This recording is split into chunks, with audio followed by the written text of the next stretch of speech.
Little by little, bit by bit, I'm getting to the heart of it. Little by little, love is guiding me home. Hi everybody, and welcome to Small Steps, Big Life. My name is Nathan Aswell, and it is my extreme pleasure to introduce you to an incredible young woman that I met a week ago. Her name is Lisa Vo, and let's just get right to Lisa and find out all about her. Hi Lisa, thank you so much for Hi, saying Nathan. yes to Thank this. you for giving me this opportunity. You're very welcome. So tell people a little bit about you. Your name is Lisa. Where are we? Just fill people in. Tell them a little bit about you. Well, Nathan, we are in San Diego, but I haven't always lived in San Diego. I was born in Vietnam, lived there for the first 3 years of my life. Then we moved to Florida, Texas, and then ultimately California. Now, why did you move around so much? My dad, he's an engineer and he Okay. gets promotions, job offers from all over the country. So Wow. we've settled in San Diego for the past 10 years and I love it here. Right. So San Diego really feels like home in spite of Oh, what yeah. happened before that. Oh, yes. Right. And how old are you now? I'm 18. 18 years old. And so what I want to tell people about Lisa is it was my great good fortune to meet Lisa last Saturday, a week ago today. I was performing a house concert in Poway, California, which is half an hour. Well, is it part of San About Diego? Is It's for yeah. I don't think it is part of San Okay, so Diego. kind of a suburb of San Diego. Yeah. Or okay. So in any case, I was doing a house concert a week ago with my partner Janice Stanfield, and Lisa was there, and I was delighted to see her there. We had a great conversation at intermission, and Lisa told me some things about what she is about to experience that just knocked my socks off. And I thought she has to be a guest on this show. So here she is. She has been kind enough to say yes, and I'm really excited about having Lisa share her story with us. So Lisa, tell everybody what is about to happen in your life.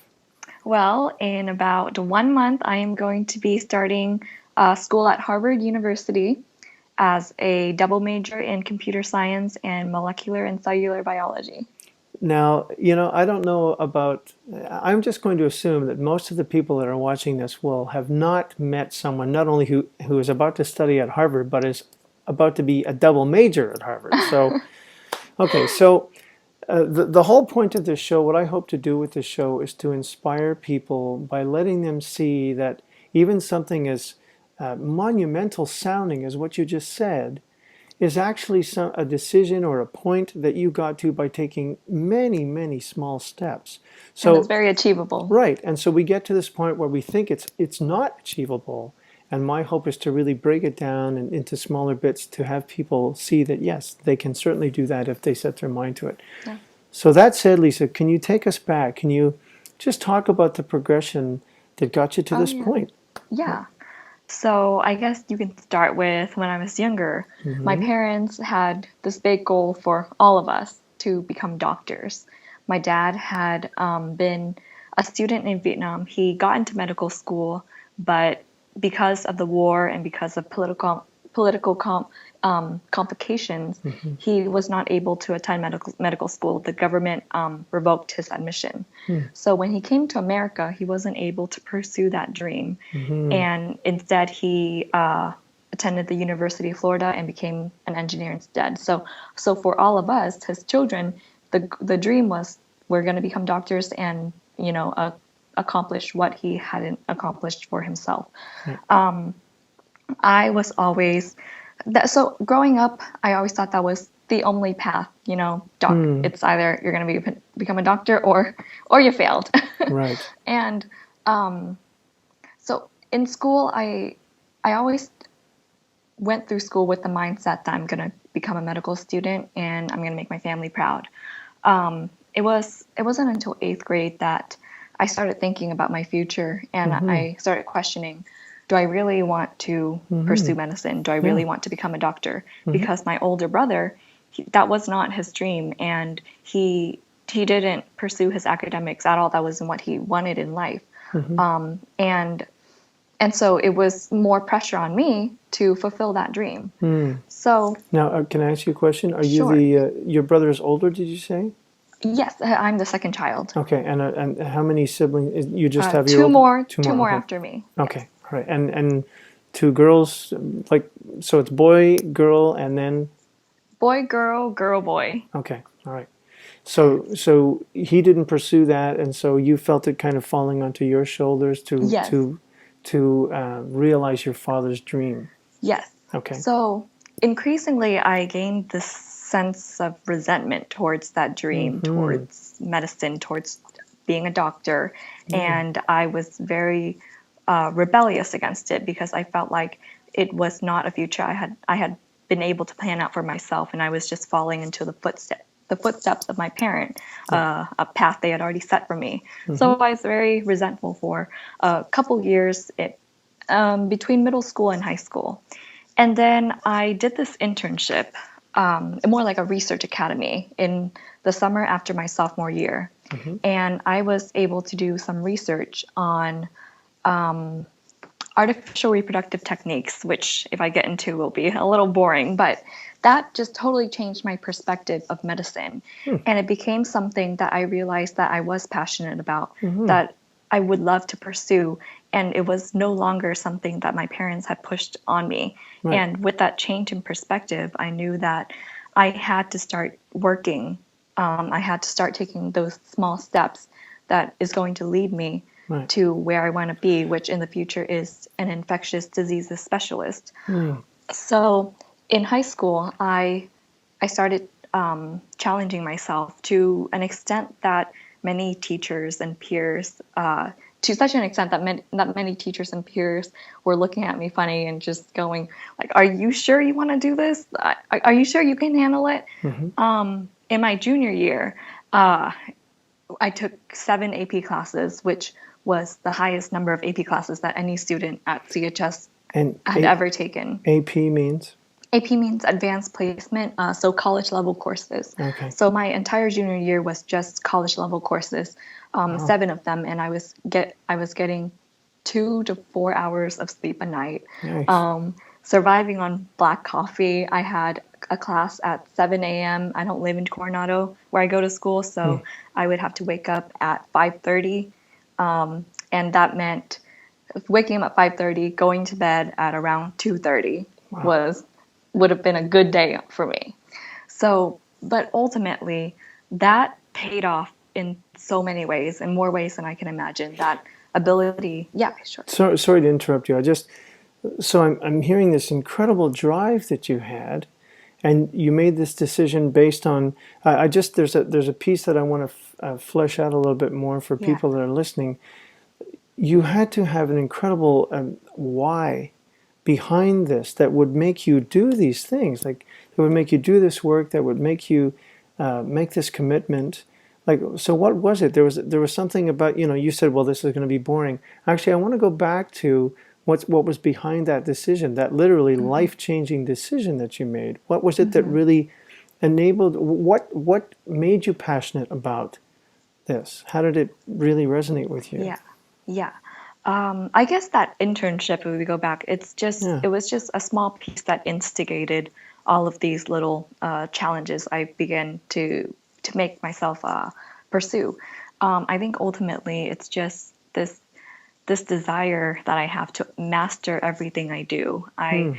I have this insatiable desire just to every class, even if I'm not interested in it. I have to master it. I have to do my best, and beyond that, I have to. I guess some people might disagree with me on this, but I was always trying to get that 100% because it wasn't just about the grade or the mark. It was the fact that if you get 100% or above, you did your best, you mastered the material, and that was what was important to me, to rise above what was just average or standard, Mm-hmm. and be able to show my teachers and myself that I was capable of anything. So with that I think that drive, which I think came from my dad. He's Right. very ambitious, Mm-hmm. goal oriented.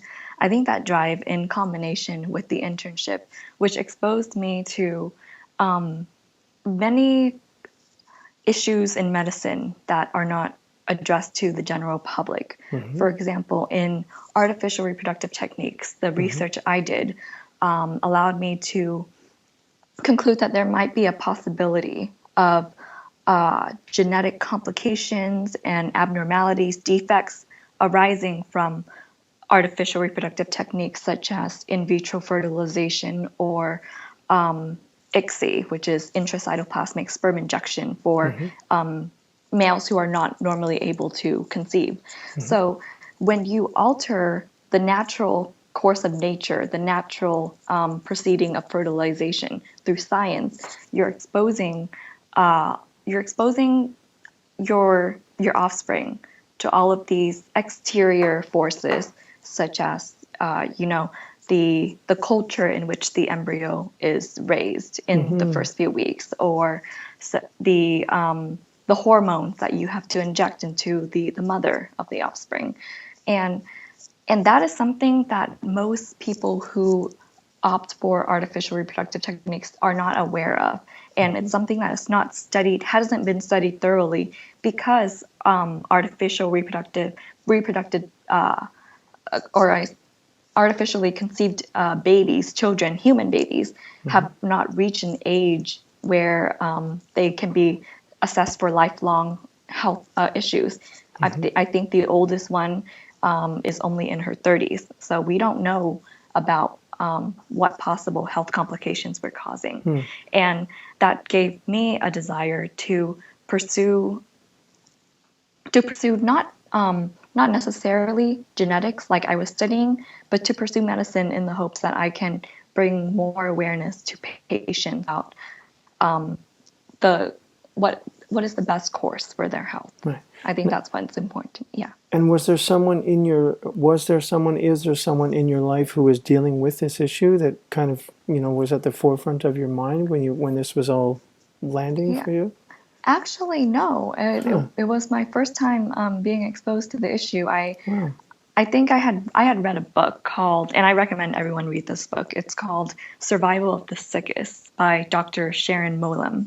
And it was absolutely incredible to read, because if you're into medicine, disease evolution, it describes a lot of the reasons why diseases still exist today, even though they're evolutionarily not advantageous, of course. So this book inspired me to pursue that research, which in turn inspired me to pursue medicine. Wow. So much so that you were willing to go on very little sleep, take 7 AP courses. That's extraordinary. Have a diet of black coffee. Wow. So when was that? That was in, how long ago was that? How many years ago was that? Oh, so that was starting the summer between sophomore and junior year, so about 2 years ago. Okay. Yeah. And so you survived. You made it. I did survive. Yes. And have you maintained that intensity of work and course load since 2 years ago? Has that continued? Yes. In senior year, I took 5 AP classes, which compared to most seniors was more than they were taking, because in senior year, you just want to relax, Junior year is normally the most rigorous of high school. But there were a couple classes that I had not had the chance to take yet. So I took those, and along with the college application process, and scholarship applications, it was quite a year. But ultimately it paid off, obviously. Now I'm having a very relaxing summer waiting for my chance to study at Harvard.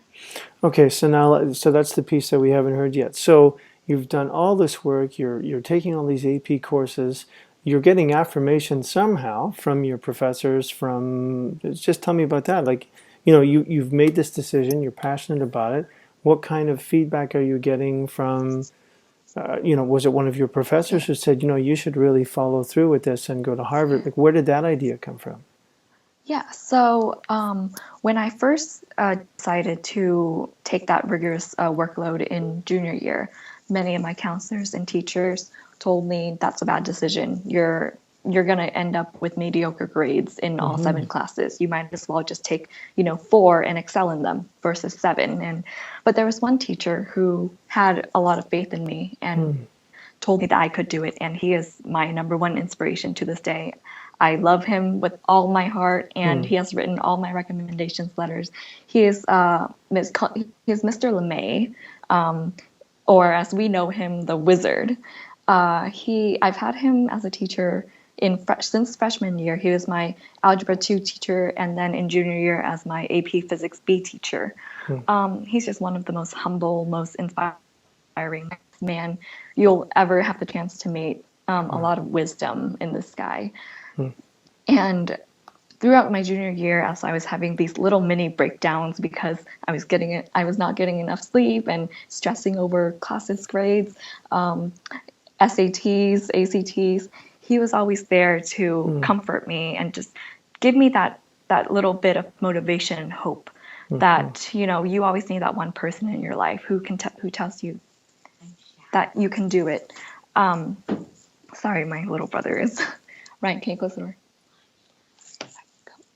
Sorry about that. It's okay. So Mr. LeMay is that person for me.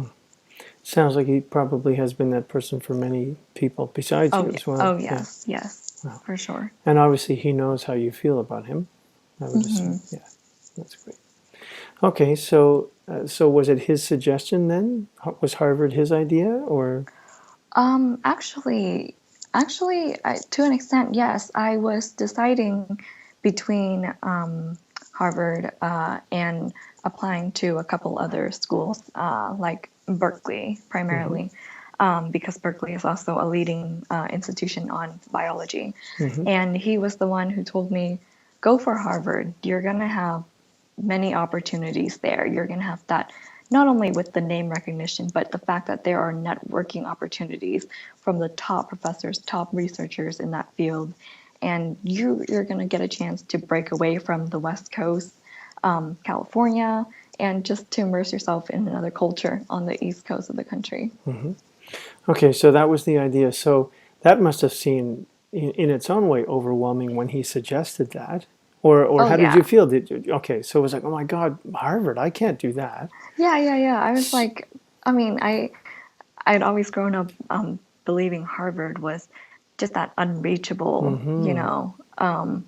unreachable up in the clouds dream that everybody has. It was never for me. Like when I grew up, I thought I was thinking about going to schools like UCSD or UCLA, somewhere close to home, somewhere that I knew I could achieve.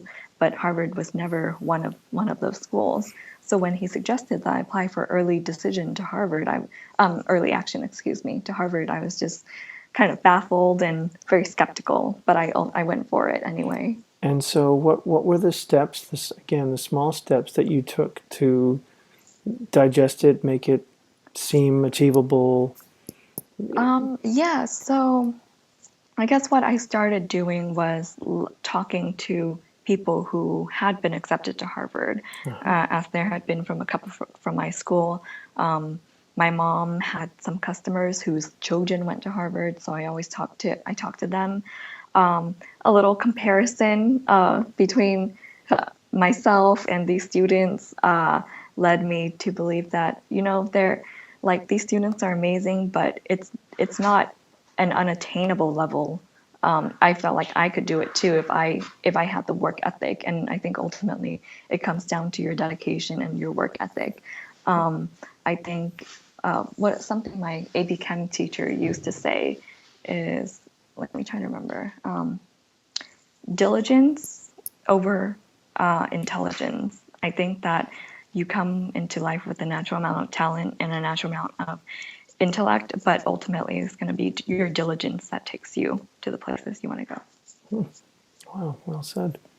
Thank you. Okay, so conversations, speaking to the people who've been there, Mr. LeMay's influence.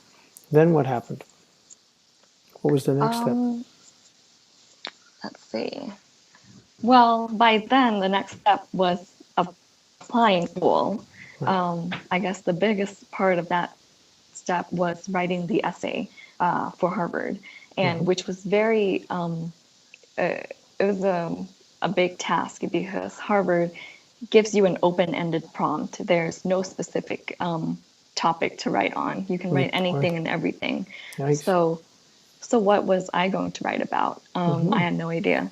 I I read, I looked up application essays from past students, past years, and tried to think of a commonality or what made them stand out. And Mm. what I found was that there was no commonality. Everyone had their own unique experiences, and you can't replicate any of that. You have to find it within yourself, like what it makes you special, what is going to make you the applicant who is noticed amongst these 34,000 applicants they get every year. Mm-hmm. So I decided to take the approach of nothing grandiose. I wasn't going to write about my, you know, travels to South Africa to save solve world hunger. You know, nothing lofty like that. I wanted to keep things close to home and close to my heart. So I Mm-hmm. decided to write about my dad and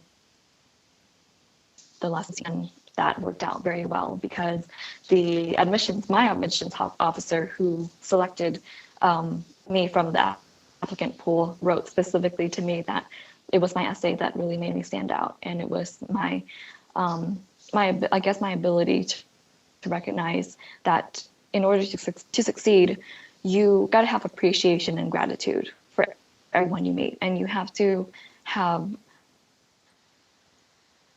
you for the people who have influenced you. This was the lesson that my dad taught me. You have to remember that you're always indebted to them, and there's no way you can pay that off that debt. You are always indebted to them. Always, you must always have that gratitude. And I think if you go through life with gratitude, thankfulness, and appreciation, then it's like karma. It's going to start coming back to you, and people will recognize you for who you are. And I think it's all just a big circle. Mm. And And that's something my dad taught me. beautiful. And so that was when, a year ago or sometime in the last year? That was just September of last year. Okay. So you wrote that, you sent it off, and when did you hear back? So I sent it off November 1st, which was Mm-hmm. the early action deadline, and I heard back on I remember the date, so December 11th. Hmm. I was it was due to be released. The decisions were going to be released at 2 o'clock that day. Mm-hmm. So here I was sitting in my ceramics class, sixth period, the last period of the day, Counting the seconds. counting down. My friend was waiting outside for me. He was like, as soon as it's 2 p.m., you're going to run out of that class. I don't care if Mr. Rempe says no, you're going to run out of that class and we're going to open that email together. So I was refreshing my email, refreshing, and nothing. 2 p.m., nothing. 2:03, nothing. Yeah. And I asked Mr. Rempe to leave. We went outside. 15 minutes later, still no email. So by this time, I was just like, oh, come on, Harvard, get your act together. So, and then someone just suggested that I go to the website and use the online portal to check the decisions, Mm-hmm. which I did. I didn't expect it to be there. I log on, there's a tiny little link. It says updated information or something, nothing that suggested it was the admissions decision. So I click on updated information, and it's first the word I saw was congratulations with a bunch of confetti coming down the page. And I was like, guys, I think I got into Harvard. And it took a while to digest it. I bet. Everyone around me was screaming and jumping and laughing, and I was just standing there like, wait, are you sure? Like, I have to read this again. So I read through the whole thing again, Mm-hmm. and then it hit me, and I was all over the place. I was running everywhere. It was a pretty momentous moment, Yeah. and So, a very validating moment. so tell us all about that. So, how long, so you're running around and all these people, what did you do to really integrate this, to really feel the reality of it? Yeah. What was your I process? think the first thing I did was call my dad Mm. and to tell him. And I played it very cool. I was like, well, Dad, You'll I never got into guess what happened. Harvard. Yeah, guess what happened today? I got into Harvard. And he's like, and his reaction is like no words for a few seconds, and then just like, wow, like Hmm. that just disbelief. And um, I don't think he digested it in that moment either. It took him a Hmm. little bit too, but my second instinct was to teacher had inspired me throughout the years, and there were specifically four teachers that five that I ran to, and just running into their class. They had their class was still going on. I didn't care. I just walked in. Mr. LeMay got to Harvard. Mr. Heafy, Hmm. Mr. Wong, Miss Davis, and they. It was such a tear-jerking moment because all these teachers who had watched me grow throughout Hmm. high school, who had always supported me, got that little bit of validation on their part, on their part as well for believing in me, Yeah. and we were just on cloud nine for the longest time. Beautiful. So, I think you've already answered these, but let me just ask you again anyway. So, Sure. what would you say the kind of the lowest point or the most challenging part leading up to this fantastic moment of Yeah. sharing the information, the sharing the news Yeah. with your dad and with the teachers? What was the lowest point? What was the most challenging part? Was it the I think. so doing those courses on so little sleep? Was that the kind of the Mhm. toughest part of that whole Yeah. process? Yeah, I think the lowest point was not a single moment. It was those little mini panic sessions, breakdowns, and Mm. oh my, those episodes where you're just like, oh my God, can I do this? Like two o'clock in the morning with an essay due at 8 a.m. Yeah, you have to finish that essay. You got to study for your physics final exam that's coming the next day, and then do your blog post. Like when everything is just kind of closing in on you, it's kind of like you're underwater in a box. You're drowning, and there's no way out. So Right. it was those moments that were the most difficult and the most trying. Yeah. But looking back on them, I think those moments were also the most exhilarating Wow. and the most thrilling. Hmm. And I would do it all over again. I think junior year turned out to be one of my favorite years because Wow. everything just played out so beautifully. Hmm. And I didn't appreciate it at the time, but I would do it all over again. I would take all those classes again. Some of those classes were the most I learned some of the most valuable things in those classes and had some of the best teachers that year, and it was all worth it. Wow.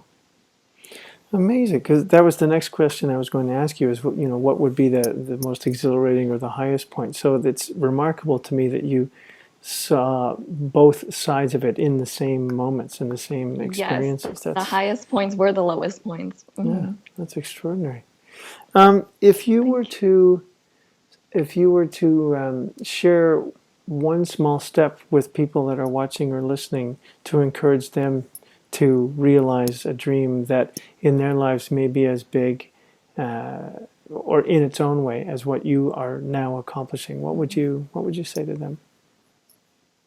Well, I think the first piece of advice I would give people is always give a firm handshake. Hmm. I can't tell you how many times people have commended me for giving a firm handshake. I think that really sets the impression. And I Huh. can't tell you how many times I've reached out to like shake someone's hand and I just get this kind of flimsy, floppy hand. Like, am I supposed to kiss it? Like, do you want me to kiss your hand?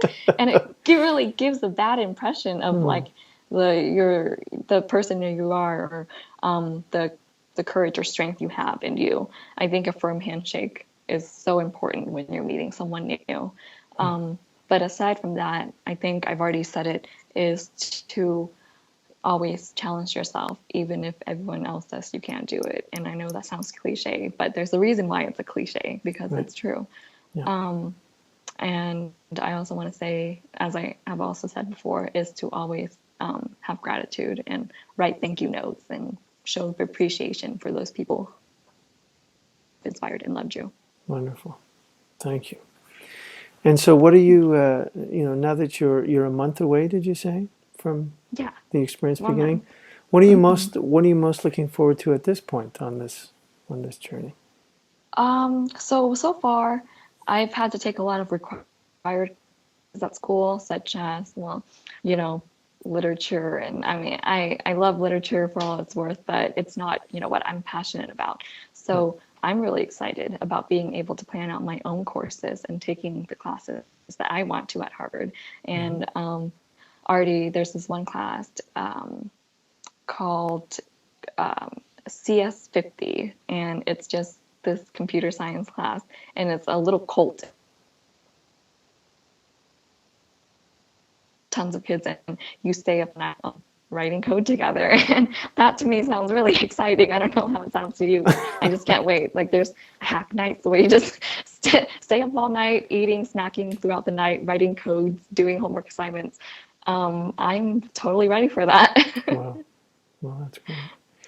Well, I'm just delighted that you shared your experience, and yeah, it was just wonderful for me. What stood out in your story was, yeah, that you were just supported so beautifully through your dad and through your professors, and yeah, that this passion that you had was affirmed by all of them, and so in this incredibly challenging period, you were getting validated so much, both at home and in school, from all of these people.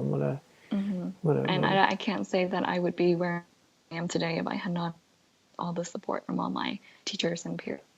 So I am so grateful. Lisa, I would like to ask, would it be okay if people wanted to get in touch with you to talk about this, or because I'm sure you're inspiring many more people than we know. So we talked about this before the interview started. You consented to giving out your email address and to connecting with people on Facebook. So I'll just share that information now.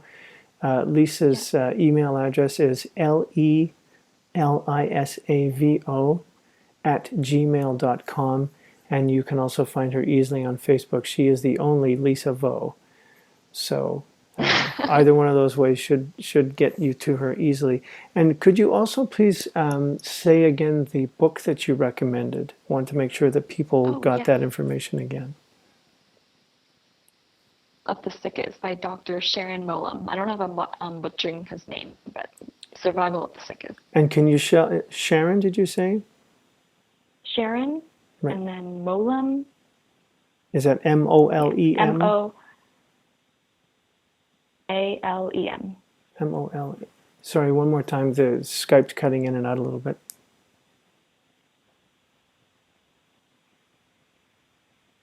Molam. M-O-A-L-E-M. Great. Okay. Well, thank you so much, Lisa. Everyone, you have been watching Small Steps, Big Life, and my guest today has been Lisa Vo, who is about to go and become a double major at Harvard. Please say again with great pride what your two majors will be. I'm doing a double major in computer science and molecular and cellular biology. Fantastic. You're an inspiration to all. Thank you so much, Lisa. Thank you so much. Okay. It's been a pleasure. Thank you. It's been a great pleasure for me too. Thanks very much. And thanks for listening and watching, everybody. Namaste. May you be filled, may we be filled with love.